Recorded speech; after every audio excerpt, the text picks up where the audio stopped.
Hi, I'm David Crow, and this is episode 244 of The Infectious Myth. Email me at david.crow@theinfectiousmyth.com. That's Crow with an E. Join the discussion and like us at facebook.com/theinfectiousmyth. Follow us on Twitter and Instagram at infectiousmyth. Listen Tuesdays at 2 p.m. U.S. Eastern Time on prn.fm or subscribe to the podcast on iTunes or other programs. You can listen to any of the last 5 episodes over the phone by dialing the U.S. number 701-719-0990 and following the instructions. PRN.FM has voicemail. Call 862-800-6805. And as well as a message or question for this show, leave your name and indicate that it's for The Infectious Myth. If you dial either of these numbers, long-distance charges may apply. I don't know you're a listener until I hear from you, so send me a message letting me know how you stay in touch with the show and what you like about it.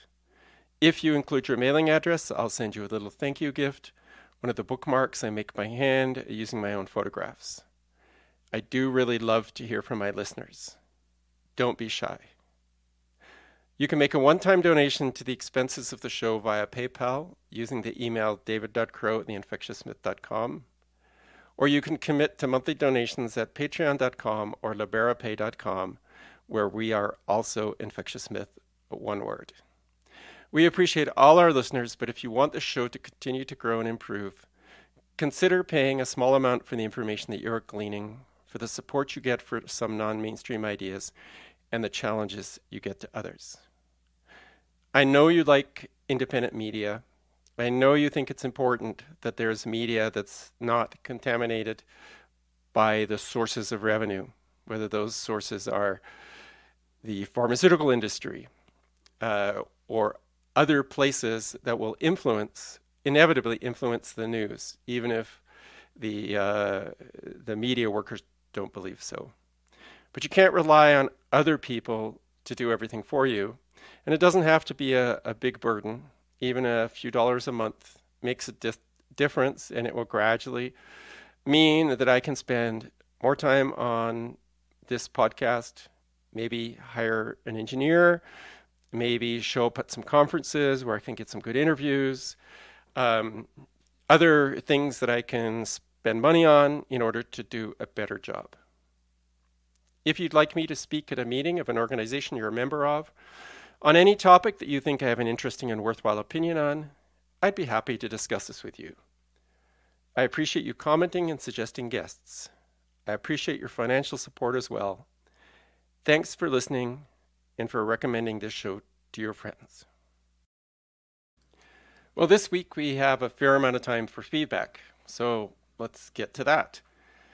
Glenn Bovert, who's a poppers activist, inhalant drugs mainly used by gay men, in Australia, commented on the Harry Haverkos interview, episode 242.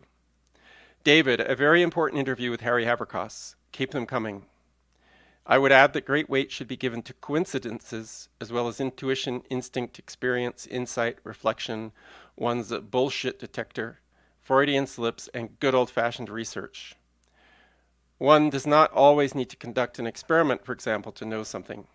Intelligence agencies act on leads or hunches all the time to protect national security, the national interest, public safety, and personal privacy. Children have died from drinking poppers. So have adults, maybe acting like children. Gays with AIDS used poppers.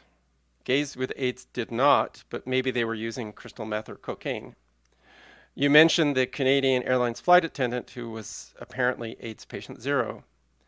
I met with state politicians in Australia some years ago, and the assistant interjected by stating that nitrites were removed from airline medical kits some decades ago as they were being taken and used by airline staff for personal purposes, presumably the 5 Mile High Club or something similar. The same politician stated that I was only interested in headlines. No, I'm interested in the truth, solutions as well as a cure for AIDS. My bullshit detector sounded the alarm on poppers some time ago, but people don't appear to be listening. Well, at least they're not the people who really should be listening. Donald on Facebook made some comments about the Heather Mason show on gender self-ID in prisons, episode 243. Heather Mason made very good points about gender self-ID and the problems it causes to the safety of biologically female prisoners. I also learned a lot in the first 15 minutes when she described how she got hooked on drugs. I hope her family listens to the podcast and finds it in their hearts to forgive Heather Mason for her past transgressions. I went to causebar.ca to donate, but they had reached their goal and I signed up to the newsletter. I guess that's a sign of a good organization when they raise enough money and then they stop accepting donations for a while. That's not very common. Judith via email wrote about the same episode. I'm very interested in Heather's stories and I will meet her in real life this weekend in Ottawa. Your speaking voice is just lovely. I'm listening now to the podcast. Well, thanks for the comment on my voice. Maybe I have a future on the evening news or something. Tom wrote via email to ask about donations. On your podcast, you mentioned 2 ways to donate to the show. One is patreon.com, but I couldn't make out the second. Okay, patreon.com is patreon.com and liberapay.com, liberapay.com, liberapay.com. I did a little extra show on the coronavirus, and Brian via email wrote, very nicely done. Thanks. You are very articulate. Appreciate the information. Eric went way back to episode 183, where I talked to James McCumsky about the existence or not of viruses. Thanks for making the podcast and spreading the truth. I'm listening to the episode with James McCumsky. Very good. You guys mentioned so many interesting papers. I can only remember a couple of them now. You mentioned there were 2 papers in the Journal of Virology, maybe about 90% impurities in HIV. Yes, and they were in the March 1997 issue of the Journal of Virology. And although at one point they were behind a paywall, I just recently checked, and both of them are available. And if anybody emails me, I can give you the direct link to them. Also, you mentioned a flu experiment where they swabbed nasal secretions of the sick onto the noses of prisoners, and none of them got sick. Okay, well, this was from a book called The Plague of the Spanish Lady, which was published in 1974, and the author's last name was Collier. So he wrote, here's some excerpts of what he wrote about this episode. Dr. Joseph Goldberger of the U.S. Public Health Service had to confess to nothing less than total failure. The 100 volunteers he had selected had first snuffed a pure culture of bacillus, bacteria, into their nostrils, and no one took sick. Now note that in those days they believed that flu was probably a bacteria. There were no electron microscopes. Nobody could see particles smaller.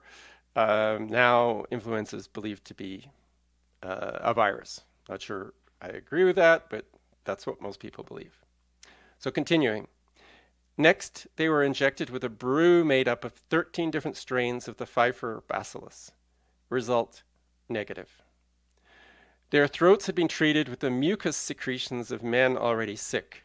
Now remember, these were prisoners who were promised some kind of reduction in their sentence if they participated in these sentences. This all kind of sounds disgusting, even if these men didn't get sick. But I'm not sure I would want the snot from somebody with a really bad case of the flu put into my mouth. But they did it, and every man remained defiantly healthy. Seemingly, they even thrived on being injected with the blood of ailing men. Finally, in the most deadly experiment of all, they had permitted hospital patients far gone with the sickness to cough in their face. For 7 days thereafter, Goldberger and his team had watched them closely. But every man, even in the hopes of contracting the disease in the service of mankind, remained fit and cheerful. I guess they were cheerful, realizing that they were going to get out of prison earlier.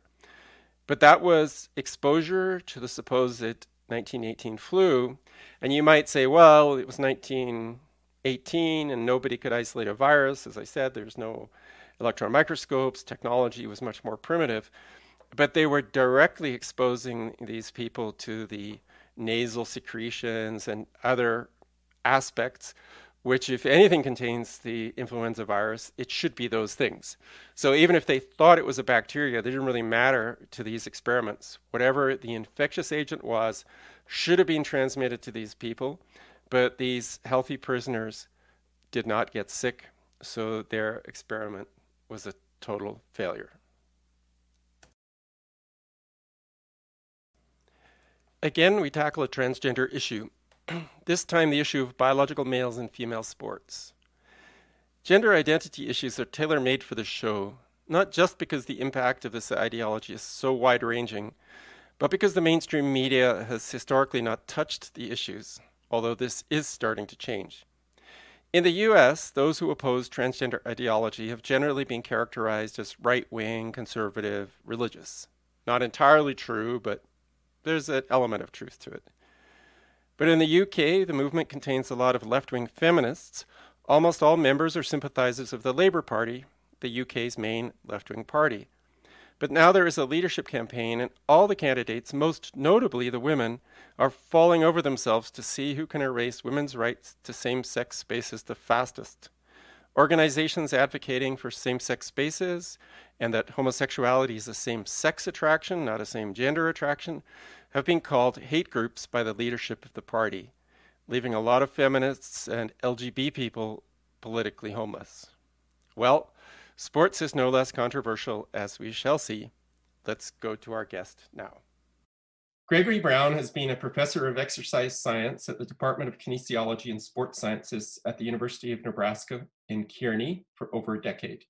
In 1999, he received an MS degree from Iowa State in exercise and sports science. In 2002, a PhD from Iowa State in health and human performance, with a specialty in the biological basis of physical activity. He's authored more than 40 peer-reviewed papers and presented technical information more than 50 times in the field of exercise science.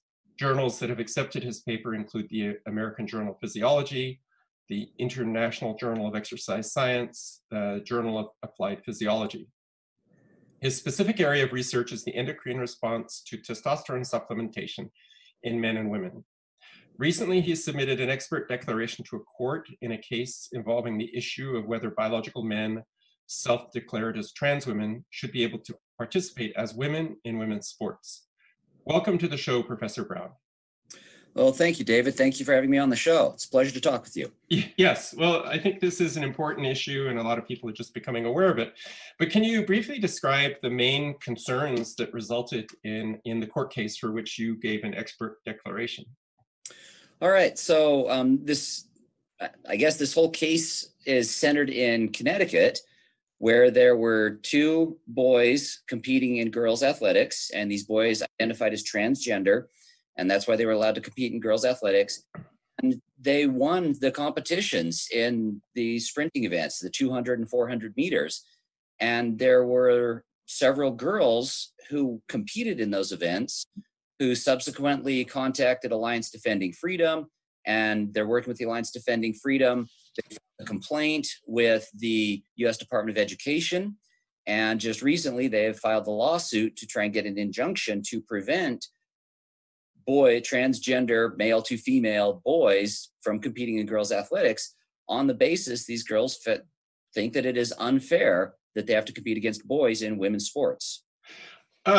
You gave me a lot of information, or rather I should say your expert declaration plus some other sources gave a lot of information. So one of the sources says that at the age of 10, the average boy is 3% faster than a girl.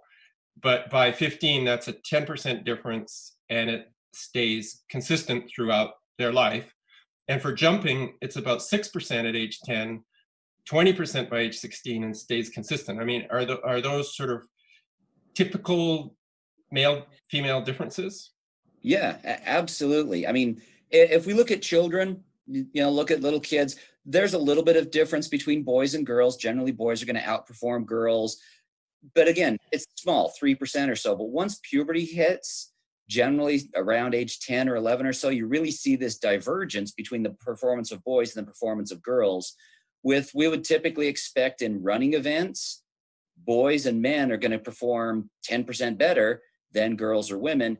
And when we get up to strength events, you might see a 30% difference.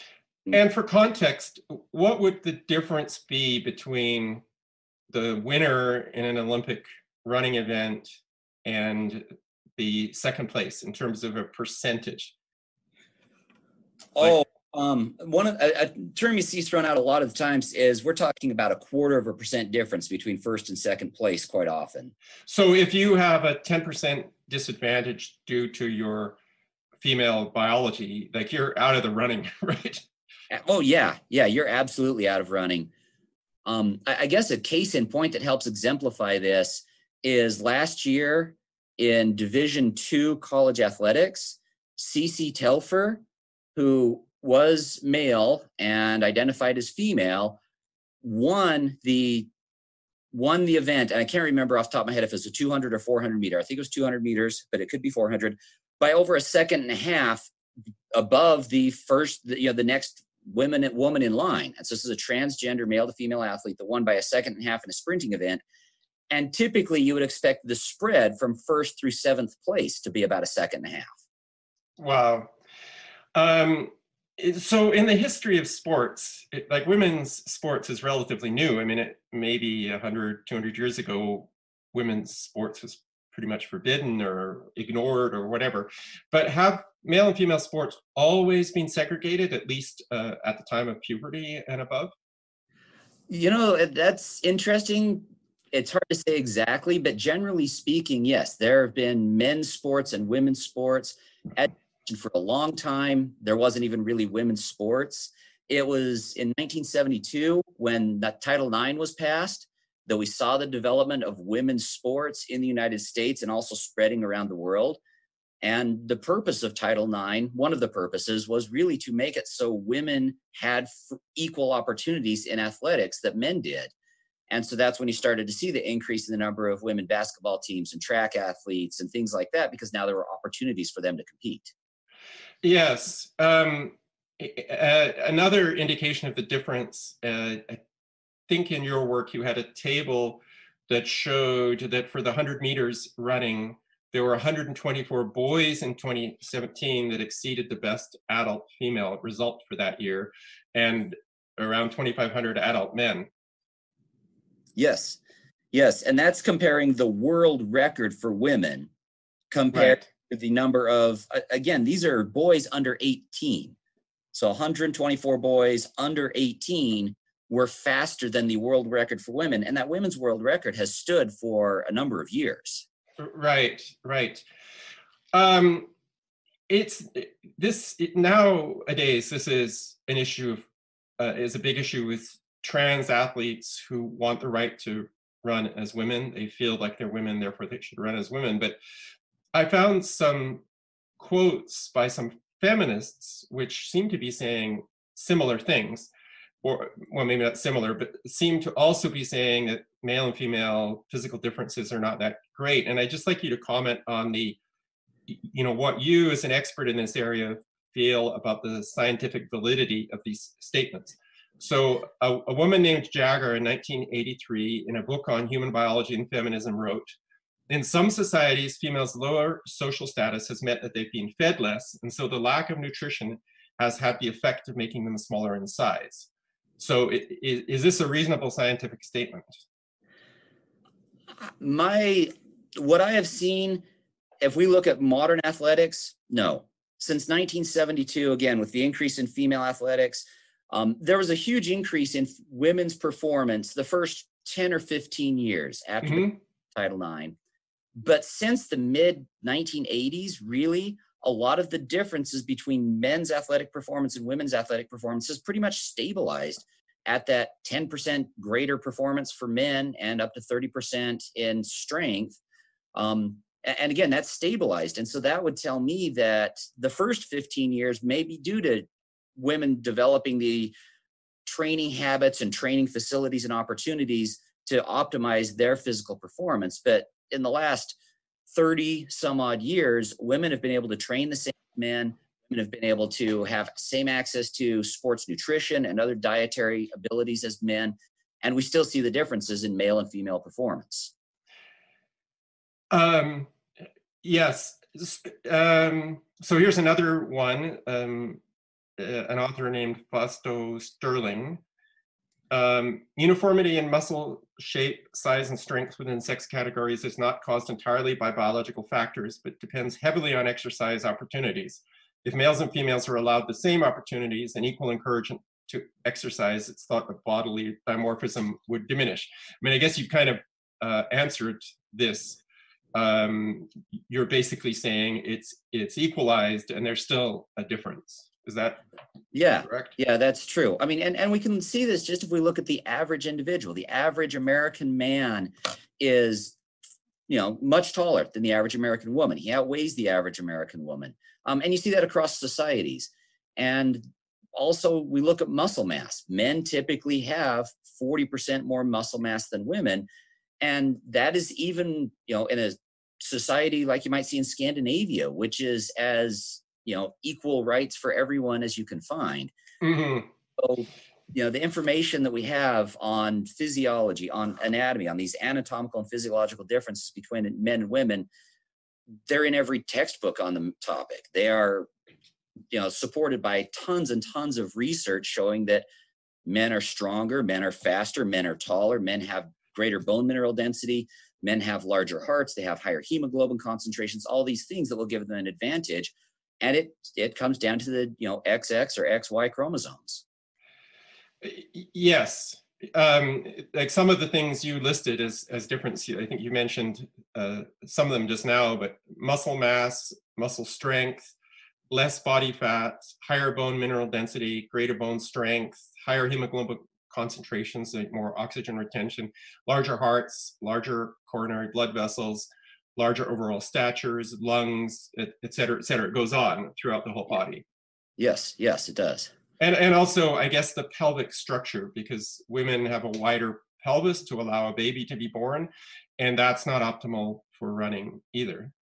That's right. The shape of the woman's pelvis, it causes a different Q angle, a more severe Q angle in a woman. That's the quadriceps angle. It's basically the angle between the hip and the knee. Which predisposes women to a greater incidence of anterior cruciate ligament injuries, and it is not favorable for running biomechanics. And, in addition to, muscular factors, there are biomechanical factors that are going to make it so women are not going to compete on an equal footing with a man. And those factors are not completely reversed if someone goes through gender transition treatment to go from male to female. That treatment is not going to make a man shorter.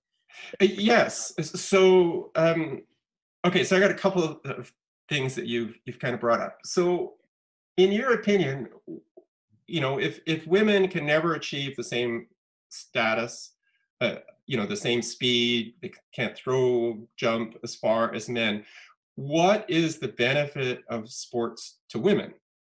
Right? Like, why should we have an emphasis on women being involved in sports? Well, there are so many good things that come from sports, right? Whether it is the opportunity to train your body and make your body as healthy as possible, the ability to compete against others. Competition can be very good and very, good for a person to help them to push themselves. Let's face it, getting beat in competition can also be very good for you if you are able to say, yes, it was a fair competition and my opponent beat me simply because they're a better athlete in this area, but it was as fair as possible. Those are all good things that come from sports.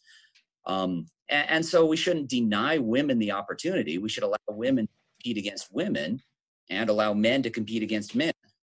A couple other things maybe you can comment on. I sort of put a list together. One of them I think is very important in the United States, where university education can be very expensive, is athletic scholarships.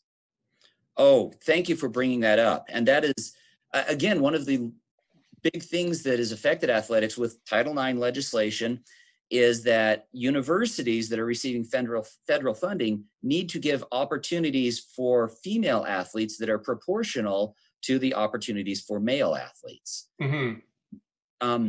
Now, good, bad, or indifferent, we've all heard the stories about some universities that have had to cancel men's sports to stay in Title IX compliance. But this has given opportunities for women's sports, which then opens up opportunities for women to get education, which, Right.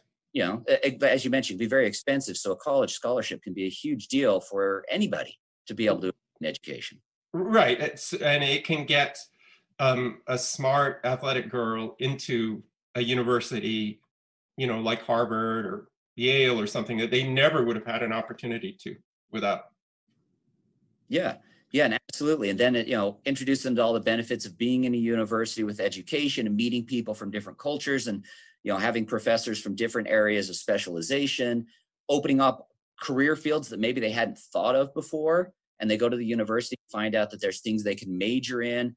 And it could help, you know, we hear a lot about the gap in engineering and other things, but if a woman gets a college scholarship, she could have an opportunity to then major in engineering or computer science or something like that.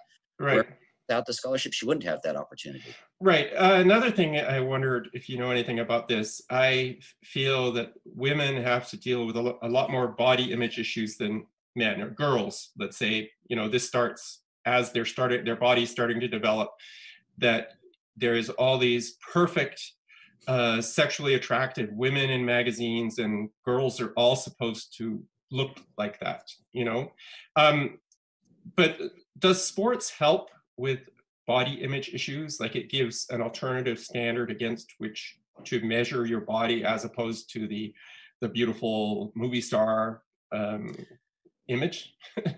Well, you know, that's a good point, is that sports can really give a person an opportunity to have positive feedback on their ability to train, their ability to compete, being part of a team, getting positive feedback when they perform well, when they try hard, those types of things that can counter some of the negative effects of being, you know, seeing Glamour magazine or other things like that encourage us all to have amazing abs and nice tan skin and things like that. Sports can be an opportunity to get beyond those types of purely aesthetic definitions of what one's self can be. And yes, we can see opportunities where women who maybe don't fit the mold of a feminine woman because they are, you know, just the way their body is structured, they can compete in throwing events with other and have that welcome and that participation. And, you know, you can see the skinnier girls that perhaps, you know, they don't have the raw sex appeal that we might think of a woman should have based on certain societal standards. They can get involved in running events or swimming or other things like that. So there's great opportunities there. One thing that struck me about the whole transgender debate is that, you know, for the past, as long as I can remember, 50 years or so, the Olympics and other elite sports organizations have struggled against drugs. And even, you know, famous athletes like Lance Armstrong have been brought down because they were caught cheating with drugs. And there's this ideal that when you compete at the Olympics, you're competing as a human being. Okay, you've had good nutrition and you've had good training, but your body is what you were born with. You know, you developed it the right way through exercise and training. You did not take drugs. Maybe the most extreme example would be the 1980s East German women's swimmers. But now with transgender, you cannot really be a transgender athlete in either direction without taking hormones, which are drugs. Yeah, so doesn't this contradict the whole ethos of athletics? You know, I agree with you completely on that. I think it is interesting that they are saying female athletes can only have testosterone concentrations of a certain amount, but yet a transgender male to female athlete can have testosterone concentrations that are way higher than you would expect the average woman to have. Or if it is a woman transitioning to male, yes, she is taking steroids, which would then, of course, give her an advantage against other women. Yeah, I don't understand how people can look at that and not say, well, don't take performance-enhancing drugs unless you're a transgender athlete. Yes, and I mean, we'll get into transgender women who are taking hormones to lower their testosterone level in a second, but I wanted to ask you, you've you said you've studied testosterone supplementation a lot. So I know that's illegal for high-level sports. So under what context is testosterone supplementation used? Okay, so it was actually testosterone precursors. So androstenedione, DHEA, androstenediol, those were sold as nutritional supplements, over-the-counter nutritional supplements in the later 80s and early 90s. So if you remember, Mark McGwire, 1998, set the home run record in Major League Baseball. And at that time, he was taking androstenedione to purportedly enhance his testosterone concentrations.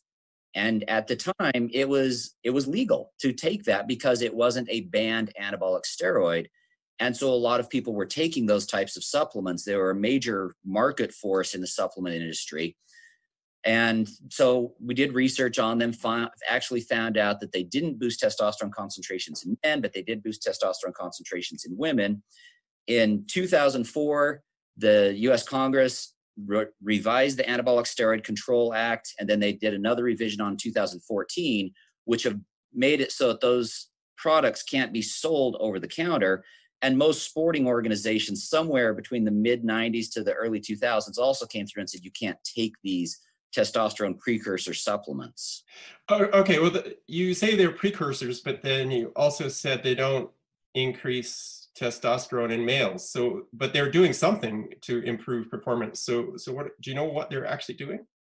Well, the research on them actually showed that in men, unless you were taking huge doses, they actually didn't have any kind of ergogenic effects. They didn't increase muscle strength, didn't reduce body fat, things like that. If someone were taking, if the recommended dose was 100 milligrams 3 times a day, and if someone were taking, say, 300 milligrams 3 times a day, then there might have been ergogenic effect. So it was a dose effect.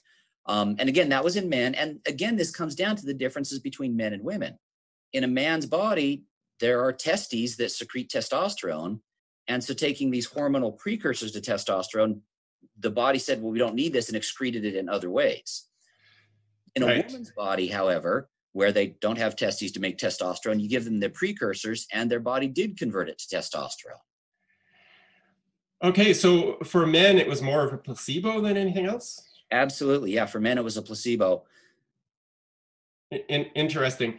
Okay, so we know that through male puberty, males produce a lot of testosterone, which changes the body and produces a man out of a boy. Women have different hormones, and women are produced out of girls. So the standard now appears to be lowering testosterone levels. And I noted that one big, is it the IOC has said, okay, well, now we're going to have 5 nanomoles or something as opposed to 10. But does reducing testosterone levels reduce performance from the male range to the female range? Reducing testosterone levels will reduce performance in men, but at this point, there's actually not really any good scientific data that would really evaluate it in a great standpoint. So we look at things at muscular strength, we look at muscle mass, we look at body composition. And even after a man has been on testosterone lowering drugs for a year to 3 years, they still have more muscle mass than would be expected in a comparable woman. About 25% more muscle mass, 25% greater bone mineral density than would be expected in a comparable woman. And they still have greater strength than in a comparable woman. So even though you take the testosterone lowering drugs, it doesn't convert a man's body completely into a woman's body. Yes. I mean, how is your skeleton going to be reduced in size and strength? I mean, unless you create osteoporosis or something, Exactly. I don't see how that could possibly happen. Yeah. Some people have. Oh, go ahead. Well, I was going to say that's exactly it. That's another one of the main things is taking the testosterone lowering drugs doesn't cause you to get shorter. Right. But another concern I have is for these trans athletes themselves, or for trans people in general, is like the health effects of taking hormones that don't belong in your body. I don't know if we've seen that yet, but I mean, all of these hormones have pretty significant long-term health effects. They do. They do. And some of the research looking at those health effects in men taking the transgender hormones to transition to a woman, they have still increased cardiovascular disease risk factors, even higher than they would have as a man. So again, women usually have lower cardiovascular disease factors, but taking all these hormones and stuff and hormone suppressants actually increases the risk for heart disease and things like that. Okay, if we go back in time, like this acceptance of trans athletes has been going on for quite a while. I think you sent me a link of a speech by Emma Hilton, I think. She goes by Fond of Beatles or something on Twitter. I don't know exactly where that came from. But in her speech, I think it was there, she said that the standard in 2003 in international athletics was that a biological male had to have their testes removed, had to have legal status changed to female, and had to be on hormones. In 2015, this was changed to no surgery needed at all, a sworn declaration instead of a change of legal status, and 12 months of low testosterone. Is that sort of an accurate assessment of the change in the standard for accepting trans women into sports? That is. The standards were eased between 2003 and then 2015. And in that talk, she also summarizes a lot of the research, a lot of the same research I summarize in this legal declaration, that shows that really there was not a massive change in the scientific knowledge between 2003 and 2015 to really support that lowering of the IOC standards. The research that came out really still showed, okay, if men transition to women, they still have more bone mineral density than a woman would have. They still have more muscle mass than a woman would have. They still have greater muscle strength than a woman would have. So I'm kind of unclear why the IOC made that decision. Well, there's one paper that's mentioned a bit, I think it's by Joanna Harper on 8 runners. And I think it's Joanna Wagner. But... Oh, okay, sorry, Joanna Wagner on 8 runners. And is Joanna Wagner a trans woman? That's what I thought. I thought Joanna Wagner was a trans woman, but I have to say I'm not 100% certain. Okay. But it was a paper on 8 runners, and it was based on, I think, self-reported information and memories about their performance. Yeah, and that seemed to have an outsized influence. Is there? I mean, there's been more and more research coming out. Is it fairly consistent that trans women maintain biological male characteristics?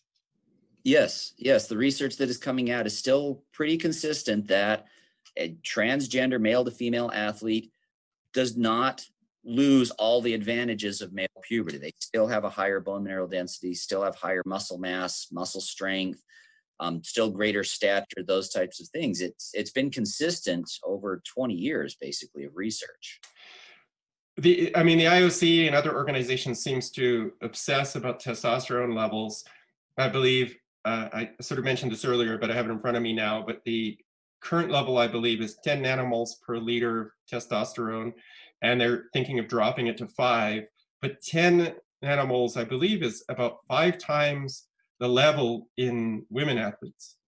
Yes, it's true. The typical female should have a testosterone about 2 nanomoles per liter. And so with the IOC standard at 10 nanomoles, that's about half of what a man's should be, but it's still 5 times higher than what a woman's testosterone level should be. Yeah, so even putting aside the fact that these biological males, depending on how old they were when they started taking hormones, have had the benefit of testosterone in their body, for maybe 10 years, even putting that aside, they're still allowed to compete with dramatically higher testosterone levels. Yeah, absolutely. And this kind of comes back to your previous point about the idea of it's not ethical for athletes to increase their testosterone concentrations because we know that it has ergogenic effects.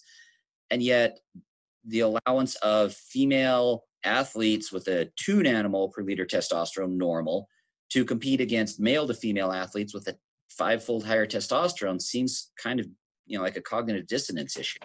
Yes, I really don't get it. I just think that when a bureaucracy locks into a particular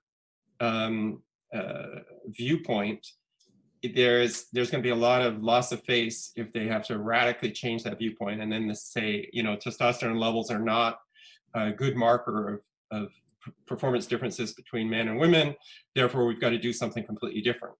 Or maybe we have to drop the whole thing and admit that biological males will always have advantages over females in athletics, therefore they shouldn't be able to compete. That would be a huge step back. Yeah, I think you're very right. It's very, very difficult to walk back from those types of statements. I think I'm not, a team sport athlete myself. I'm an outdoorsy guy, but so I don't, haven't experienced, being on a team, running teams, suspecting that maybe somebody was taking some performance enhancing drugs or whatever. But a second reason for not allowing performance enhancing drugs to me is the harm it does to those athletes when they grow up. I recently read an article on the East German women who took all kinds of hormones, testosterone, many other things, and I think in the 1980s, they completely dominated women's swimming. And it was all through cheating with drugs. But afterwards, those women discovered that they were sterile, that they had deformed babies, that they had numerous health problems. And so I think, and I don't know if you know if this is actually explicit, but I think one of the reasons to stop athletes taking drugs is because when an 18-year-old makes a decision to take a drug to win a race when they're 18, they're not thinking about how their body's going to be at the age of 38. That's absolutely right. And that's actually a big reason why Congress passed the Anabolic Steroid Control Act and the revisions, is not just fairness in sports, but looking out for the health of the athletes. Taking performance-enhancing drugs like anabolic steroids, it increases the risk for heart disease, increases the risk for various other diseases, whether it's liver problems or reproductive issues, as you mentioned. And so that's another one of the reasons why a lot of sporting organizations do ban the use of performance-enhancing drugs. It's not just fairness, it is also health of the athletes. Yes, and so with transgender people in general, they're all being encouraged to take substances that will cause long-term health problems. And for athletics to essentially encourage this seems to not be supporting the second reason not to take drugs, is in that it causes you harm. It's not fair to other athletes, but it also causes you long-term harm, which is the reason to oppose it. No, that's a great point. That's a great point. One thing that some people have said is, there's not really that many transgender women who want to be athletes. So what's the big deal? If 1% of people in women's sports are transgender, how can this make any difference? What's your opinion? Well, sure. If we look at it on the large level like that, there's how many thousand female athletes, and maybe only 1% are transgender. But if we go to this case in Connecticut, it sure makes a difference to the girls that didn't win first or second place in their senior year of high school for an event that they'd been training for probably since they were 12 years old. And now they don't get a medal stand. They don't get a chance on the medal stand. They don't get offered a college scholarship. We all know, if you look at high school sports or college sports, there are only so many spots on the varsity roster. Mm-hmm. So it may only be one male that takes a spot off the varsity roster, but that means that's one female that doesn't have that opportunity. Go ahead. Sorry. And then the other thing that becomes, you've got to wonder about is if a girl is interested in a sport, but she knows she's not going to be state champion because of a transgender athlete, is that going to discourage her from participating in the sport? Yes, I mean that 1% of athletes of biological males could rise to the top and take all the first places, and then it becomes a big problem, even though it's only a relatively small number of athletes. Absolutely. And discouraging women to perform sports, which is basically erasing all the gains made by the changes in law in the United States to try to equalize opportunities between male and females for sports. Yeah, absolutely. Absolutely. Another issue, which doesn't really apply so much to individual sports like running, but to team sports, is safety. I know there's the case of Fallon Fox, who cracked the skull of a woman in some kind of fight. But a lot of biological males are much, much larger, and in sports like rugby, are, I think, could pose a safety hazard to biological women who are competing with them. Absolutely. Not that we've seen the safety hazard, but a great example of this is there's a male to female transgender athlete competing on a basketball team for a college in California. And this individual is 6'6" tall. And what a surprise, played the league in rebounds. I mean, how many women are 6'6" tall? Like that must be like 0.01% of the population. Exactly. It's a very small amount. And then again, you throw in the body stature of a male, even taking hormones and stuff, they're still taller. They've still got broader shoulders. And so, yes, there's a definite advantage there. And, there's many quotes by that, the one female fighter that was beaten up quite severely by Fallon Fox, who said she had never been hit so hard. Mm-hmm. Yes, I can see that becoming a really big problem. I think more attention is being played to things like running, where there's lots of issues, but safety because you're running in a separate lane is not really an issue. But in a lot of sports, even a sport like basketball is not really a contact sport, but there still is contact between athletes, and hitting a large muscular man for a much smaller, less muscular woman is potentially going to cause serious injury. Absolutely. And you look under the basket a lot of times, there's a lot of pushing and shoving going on under the basket for rebounds, trying to stay within the realm of the rules, but still, a larger individual is going to move the smaller individual much more easily, and the smaller individual is then at a disadvantage or risk for injury. Yes. I don't know how this is going to change. I know that there is an increasing number of people who are objecting to it, but the slur of being transphobic is used quite successfully to silence people.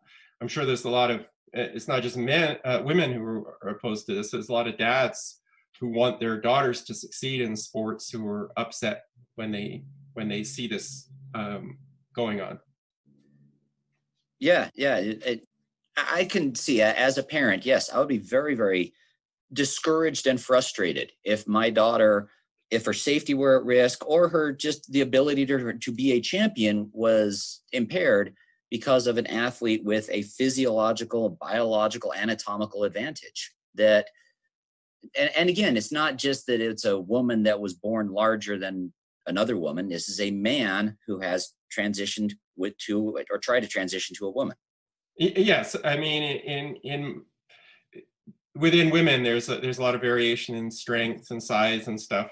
It's just the dramatic difference on average between males and females, and at the very elite level of I mean, in some sports, it's much greater. Like say with weightlifting, there's an even greater difference. I think it was some statistic. 30%. 30%. Yeah. And those are in sports where they control for body mass. So you compete in a weight class. Right. A woman in a weight class competing against a man in the same weight class, the man's going to be 30% stronger than her, even though they both have the same body mass. Right, because of a different distribution of muscle and fat. And muscle is different, I understand, in men than in women. Well, the distribution of the muscle is different. I mean, if we get down to the subcellular level, the proteins are the same, but men generally have more muscle mass in their upper body than women. Overall, men have more muscle mass, and men generally just their muscles are bigger than women because they have more protein in the muscles and those types of things. Yes. What is the status of the court case you were involved with? Do you know where it is right now? Right now, basically, a lawsuit has been filed, and that's all I know. That's okay. it. Okay, it hasn't gone further. I noticed in the declaration it said that you did not accept compensation for your declaration, and I think normally expert witnesses do. So what was your motivation for donating your time to produce this report for this court case? Well, as I have seen this, I see people reporting, well, science doesn't support that transgender athletes have an advantage. And so I got looking into it, and I was wondering, what science were these people talking about when I couldn't find it, when everything I was finding showing that transgender male to female athletes still have greater muscle mass and bone mineral density and all these physiologic advantages. And I wasn't finding it. And so then when I saw that Alliance Defending Freedom was picking up this case of these Connecticut female runners, I actually contacted them and said, is there anything I can do to be helpful? And they asked me to help prepare this legal declaration summarizing the information. And it seems like the right thing to do. Yes, well, that's great. A lot of the world is driven by money these days, especially legal cases where highly paid experts come in to argue the different sides, and you have to fear that maybe sometimes the money they're receiving from one side or the other is having an influence on their opinions. So it's nice to see somebody who cares about an issue who wants to just state an opinion, their opinion, an educated opinion, obviously based on a lot of research. Well, thank you. I appreciate that. It just seemed like the right thing to do. Yes. So I would just like to ask you whether you have any other comments you'd like to make in this area, other things that we haven't discussed about this, or other things that you're working on that you think are important. Well, you've mentioned this, and we've kind of talked about it. This is a very, very difficult issue because the idea of transgenderism, of course, is very, very personal to people.